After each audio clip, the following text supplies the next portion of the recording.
What if the collapse of a dominant currency never begins with a crash, but with a moment so subtle that almost no one notices it until the damage is already irreversible?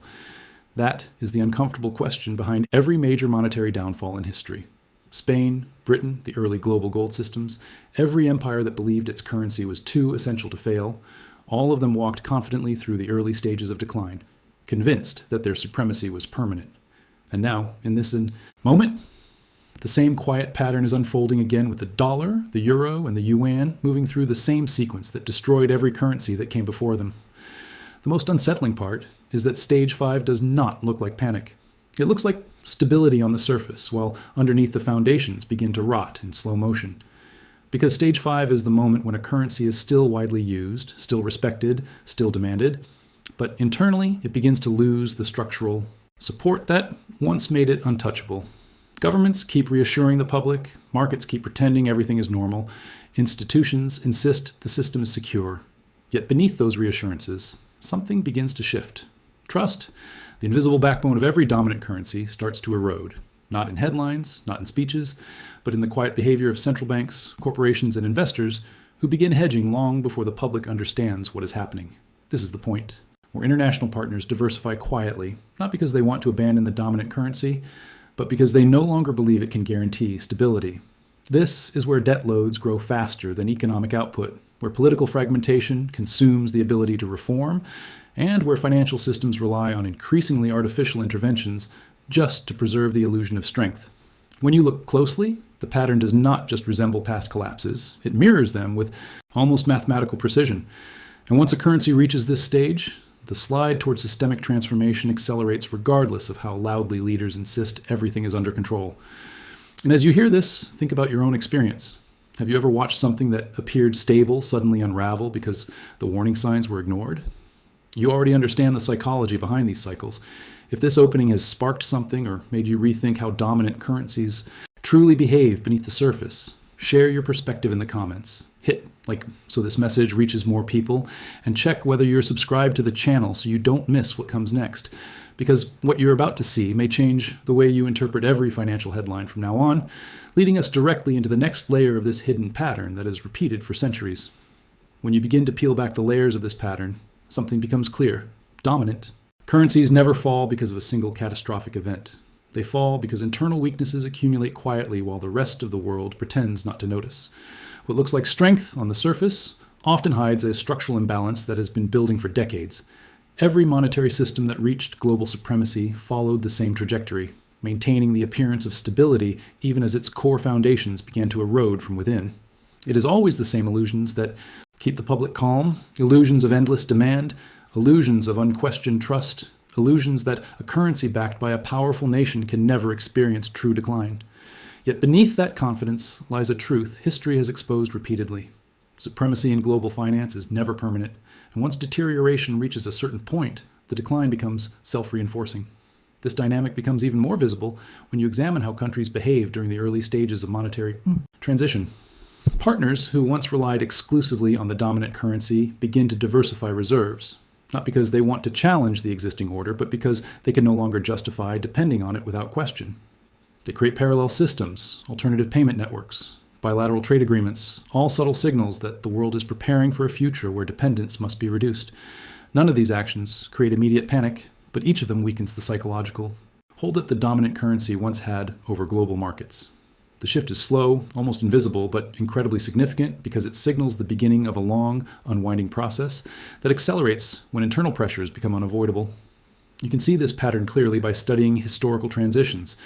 The Spanish real, the Dutch florin, the British pound, all were once believed to be irreplaceable, and each lost dominance not through sudden collapse, but through prolonged neglect of underlying economic imbalances. Declining manufacturing bases, escalating debts, political stagnation, and overconfidence all contributed to their downfall. The same early-stage signals are present when a currency enters the phase where external partners no longer assume its long-term reliability. This stage is subtle enough that everyday citizens barely notice anything unusual. Life continues, markets function, news cycles focus on short-term events rather than long-term shifts, and yet the structure beneath the system is slowly rearranging itself, preparing for a transition that only becomes obvious in retrospect. These internal weaknesses do not immediately cause a crisis, but they quietly shape the future. Productivity declines, fiscal discipline erodes, long-term planning is replaced with reactive measures. Governments that once projected confidence increasingly rely on financial engineering, hoping they can preserve the illusion of stability a little longer. This is the moment when the seeds of the next stage are planted, when the path becomes clear for those who understand how dominant currencies transition long before their decline becomes public knowledge, allowing the underlying pattern to continue shaping outcomes beyond what most people realize. As the internal pressures mount, a dominant currency begins to show a different kind of weakness, one that is almost impossible for the average person to identify in real time. It is not the dramatic market crash people imagine. It is the slow acceleration of structural distortions that quietly reshape the entire economic landscape. Productivity starts to lag behind obligations, fiscal deficits widen even in years of growth, and political institutions become increasingly dependent on financial manipulation to maintain the illusion of stability. This is where the system begins, relying on temporary fixes instead of meaningful reform, layering short-term solutions on top of long-term imbalances. And every time those imbalances grow, the psychological confidence that once made the currency powerful weakens just a little more, setting the stage for a deeper transformation that can no longer be reversed by policy adjustments or optimistic statements. What makes this stage particularly dangerous is how predictable it becomes when you understand the pattern. The erosion of productive capacity always begins quietly.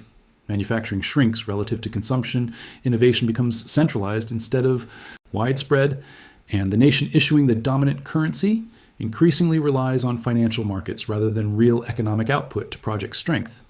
The economy turns inward, rewarding speculation more than creation, and large institutions adapt by shifting their priorities from long-term investment to short-term gains.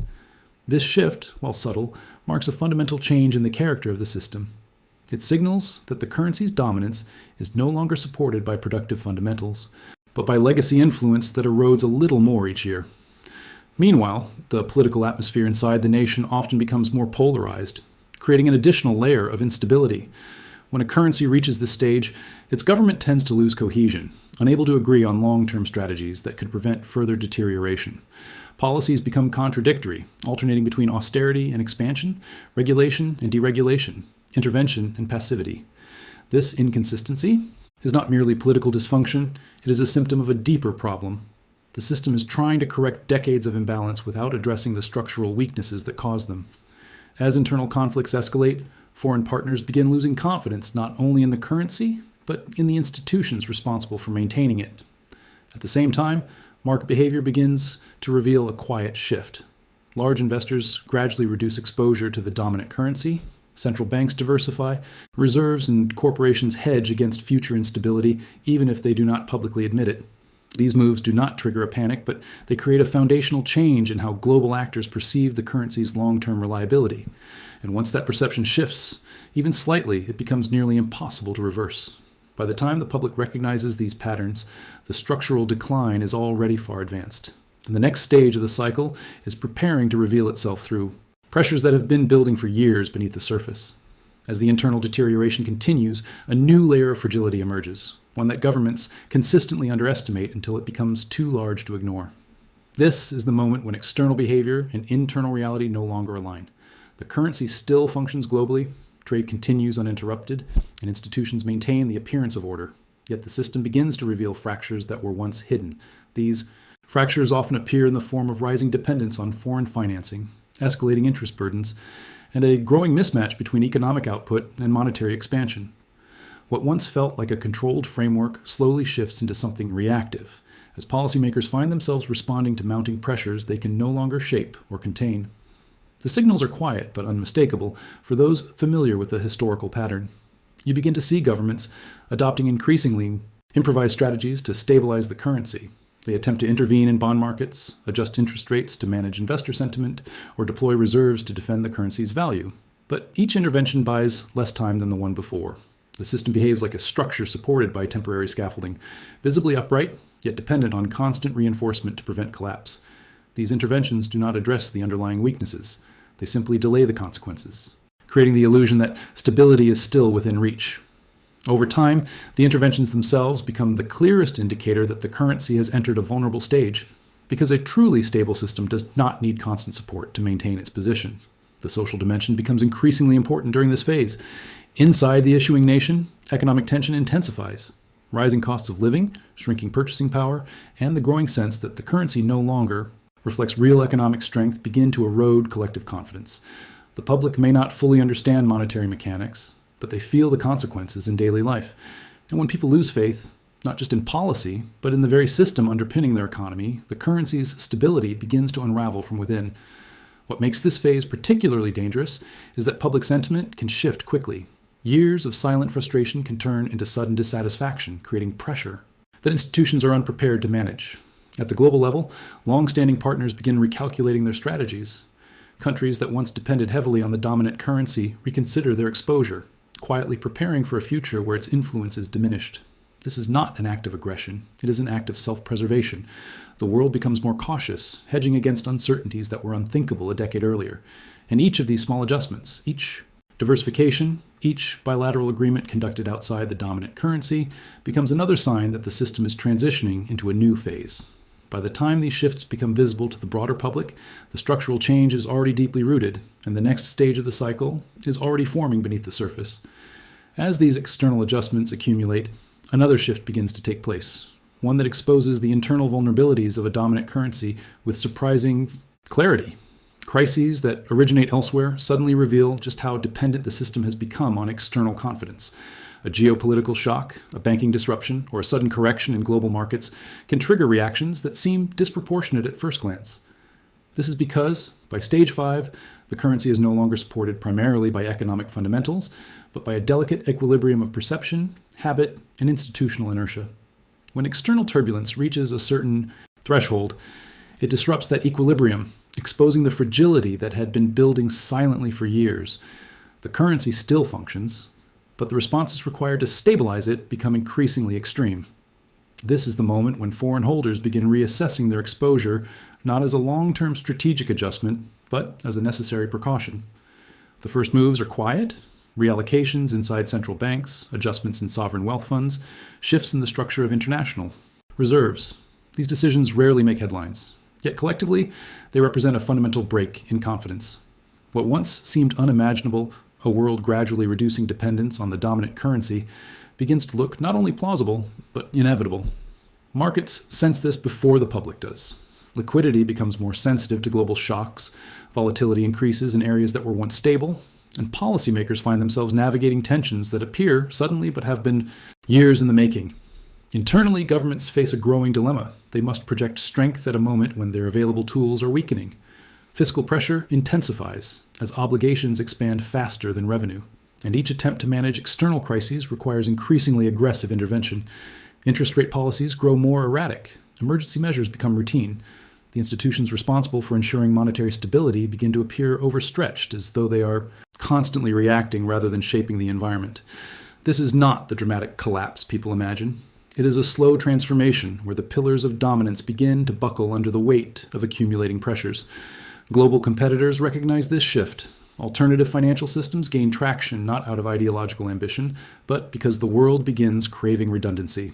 Nations that once depended entirely on the dominant currency now pursue parallel routes, forming alliances, establishing new payment mechanisms, and experimenting with alternatives previously dismissed as improbable. Each new development reflects a broader transition. The world is no longer anchored to a single monetary power. The currency remains influential, but its grip weakens as more actors prepare for a future defined by diversification rather than exclusivity. And it is within this environment of rising uncertainty that the next stage of the pattern, one marked by deeper structural consequences, begins to take shape, reshaping the global order in ways that most people will only recognize long after the shift is underway. As global tensions intensify, the monetary landscape shifts in ways that reveal how deeply geopolitical cycles influence the fate of dominant currencies. This is the stage where financial power and strategic power become inseparable. Throughout history, every currency that reached global supremacy did so during a period of overwhelming geopolitical influence, and each one began to lose its position once that influence reached its natural limits. Empires may expand through military strength or economic dominance, but their currencies rely on something far more delicate: the perception that they can guarantee order. Once that perception weakens, competitors move quickly to fill the vacuum. And in stage 5, this shift begins not through open confrontation, but through subtle economic maneuvers that quietly reshape the global power map. Nations, Competing for influence understand that weakening a rival's currency is far more effective than challenging its military. Direct conflict risks escalation, financial pressure erodes power gradually. As global tensions rise, rival powers establish new alliances, bypass existing payment systems, and create alternative networks designed to reduce reliance on the dominant currency. These moves are presented as strategic diversification, but beneath the surface they serve a deeper purpose: shifting the global balance in anticipation of a future where no single currency defines the international order. The more these alternatives expand, the more the dominant currency loses the geopolitical leverage that once protected it from structural decline. At the same time, internal political disagreements become amplified by external pressures. The issuing nation finds itself trapped between maintaining global commitments and addressing rising domestic dissatisfaction. This tension often leads to inconsistent foreign policy, supporting stability in one moment and retreating in another. Allies notice these contradictions. Competitors exploit them. Markets react to them. And slowly, the perception of geopolitical reliability begins to fracture. A currency that once projected certainty now appears vulnerable to the same political conflicts it once influenced with ease. This shift damages credibility far more than economic metrics alone, because global trust is built on predictability, not numerical strength. Meanwhile, conflicts abroad expose the structural weaknesses at home. Wars, sanctions, and trade disputes disrupt predictable economic flows, forcing the dominant currency to absorb instability it can no longer manage effortlessly. Each geopolitical shock drains a little more confidence, accelerates diversification efforts, and reinforces the belief that global leadership is shifting. The currency still plays a central role, but it no longer dictates the terms of global finance the way it once did. Instead, it competes, something it has not needed to do for decades. And competition, especially during the declining phase of a geopolitical cycle, reveals how tightly the fate of monetary supremacy is tied to the shifting dynamics of global power. It is in this environment of strategic repositioning, rising uncertainty, and increasing fragmentation that the pattern becomes unmistakable. The currency's dominance no longer depends on its past achievements, but on its ability to withstand pressures it once easily overcame. And as the geopolitical cycle continues to turn, the conditions that once sustained its supremacy slowly give way to forces preparing the next global transition, pushing the system toward a stage that becomes far more visible and far more difficult to reverse. When you examine past monetary empires, a striking pattern emerges, one that repeats so consistently it becomes impossible to ignore. Every dominant currency, no matter how powerful, it appeared in its prime, eventually entered a phase where the world quietly prepared for its decline long before the public recognized any danger. The Spanish real, once the backbone of global trade, maintained its prestige years after the empire's productive core had begun to rot. The Dutch florin continued circulating widely, even as economic influence shifted away from Amsterdam, and the British pound remained the world's primary currency, decades after the United Kingdom could no longer sustain the military and economic infrastructure that once guaranteed its supremacy. This disconnect between appearance and reality is the hallmark of Stage 5, where a dominant currency still looks strong, but behaves like a system awaiting transition. What unites all these historical examples is not a dramatic collapse, but a slow erosion driven by predictable forces. First comes the overextension, when a country takes on commitments far beyond what its economic base can support. Then comes the institutional complacency, the belief that past achievements guarantee future security. Next arrives the subtle shift among global partners who begin hedging, diversifying, and experimenting with alternatives. None of this appears catastrophic in the moment, yet each step weakens the foundation of dominance. By the time the issuing nation realizes the extent of the transition, the rest of the world has already adjusted, building new pathways that no longer rely exclusively on the old system. During this period, something even more revealing occurs. The dominant currency begins losing its ability to shape global events. Policies that once influenced markets instantly now require greater effort to achieve the same effect. Announcements that once reassured investors become less convincing. Interventions that once stabilized volatility must be repeated with increasing frequency. This diminishing power is subtle yet decisive. It shows that the currency is no longer supported by the same level of trust that once made it the anchor of the global financial system. And in monetary history, once trust begins to unwind, regaining it is nearly impossible. Meanwhile, rising competitors gain strength not through dramatic breakthroughs, but through consistent incremental progress. They build reserve networks, establish trade corridors independent of the dominant system, and attract nations seeking alternatives to over-reliance on a single financial power. These developments accumulate, until the global environment begins to resemble a multipolar structure rather than a unipolar one. And although this shift may feel distant to the average citizen, its consequences ripple through the entire economy, from how trade is settled to how debts are financed to how nations safeguard their wealth. This is the moment when Stage 5 transitions from a quiet erosion into a structural transformation, one that sets the stage for the next phase of decline. As the world gradually shifts into a multipolar monetary environment, the behavior of nations becomes even more revealing. What begins as cautious diversification eventually transforms into deliberate strategic realignment.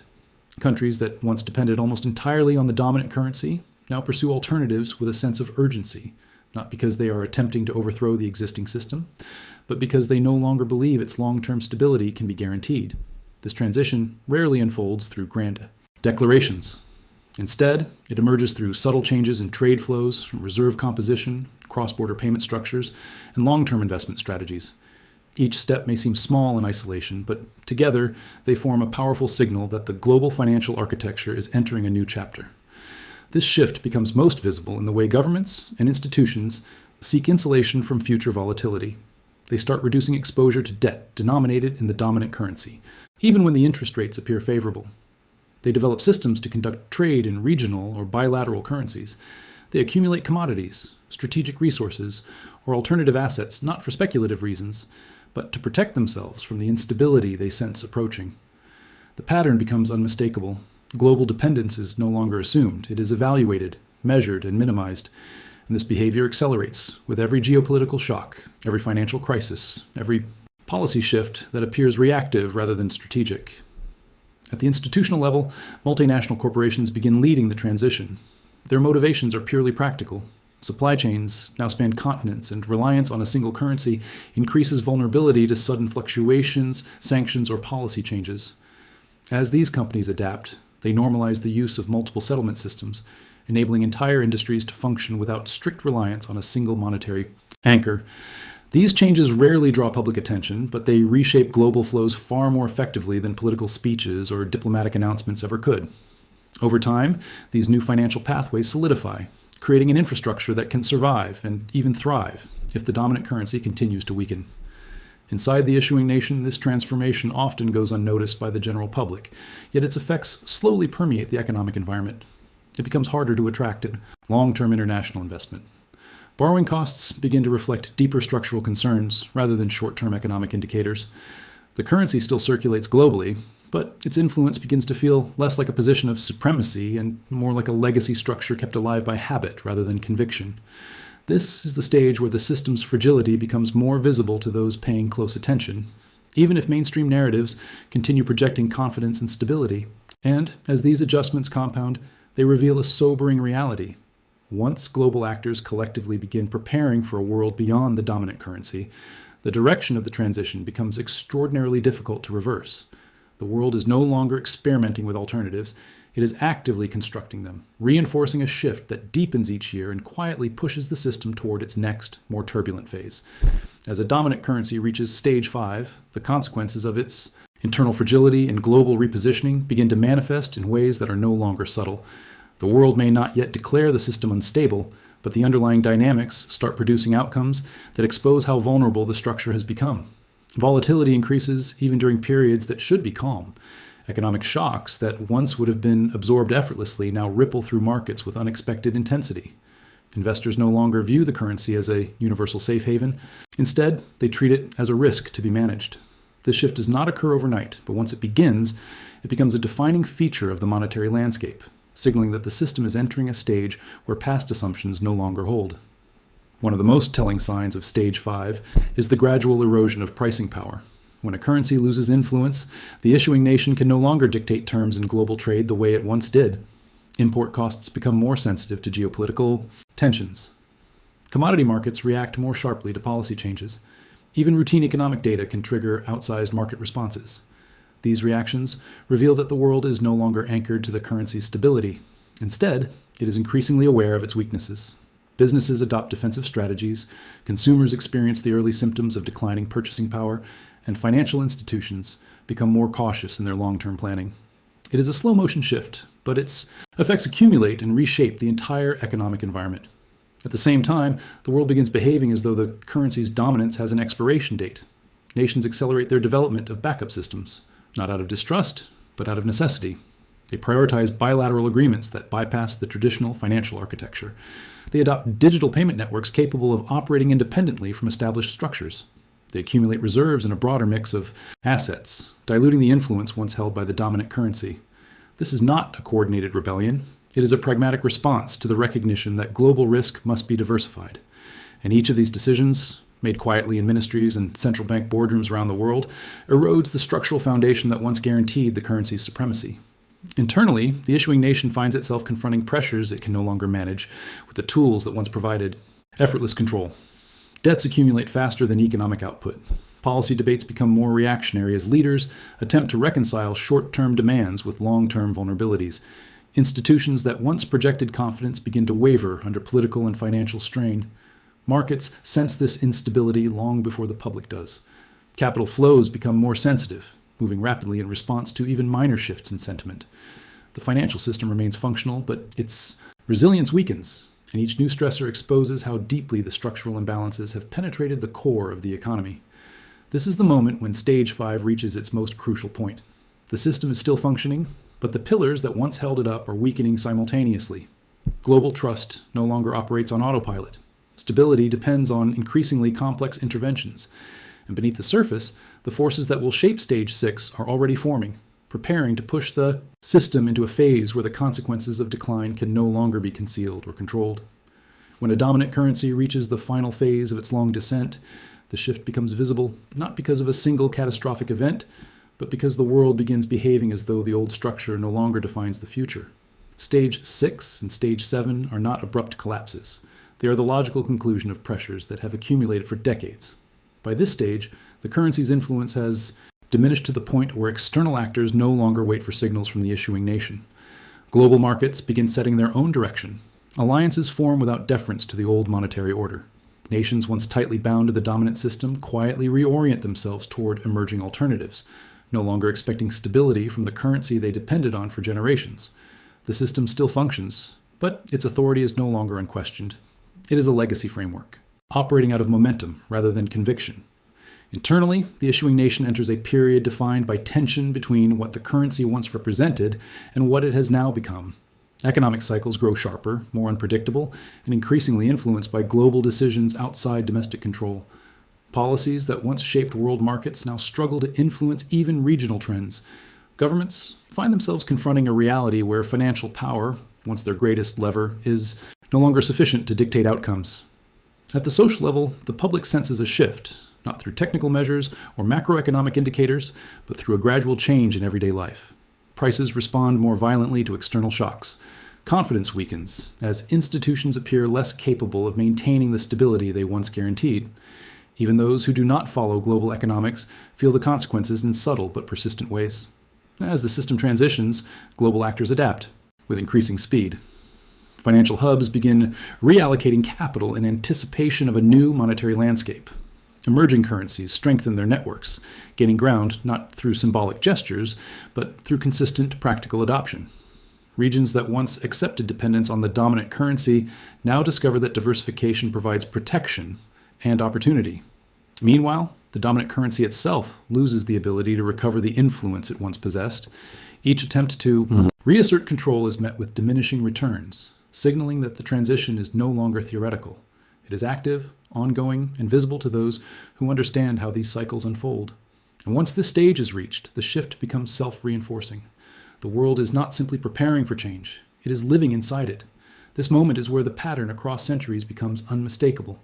Dominant currencies do not end abruptly. They dissolve gradually until the world realizes that the old order has already been replaced.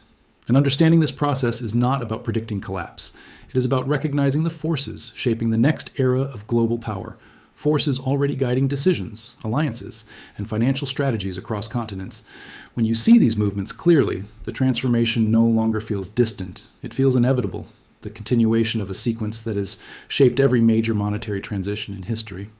If you reach this point, tell me in the comments by writing the phrase, "I stayed until the end," so I know you followed the full journey through this hidden pattern. And If this content helped you understand the deeper forces behind global currency transitions, consider subscribing so you don't miss the next chapter. Leave a like to strengthen this message, and when you're ready to go further, there's another video here waiting for you, one that connects directly to what we explored today and takes you even deeper into the structures. Reshaping the global financial order? Click and continue with me on the next step of this investigation.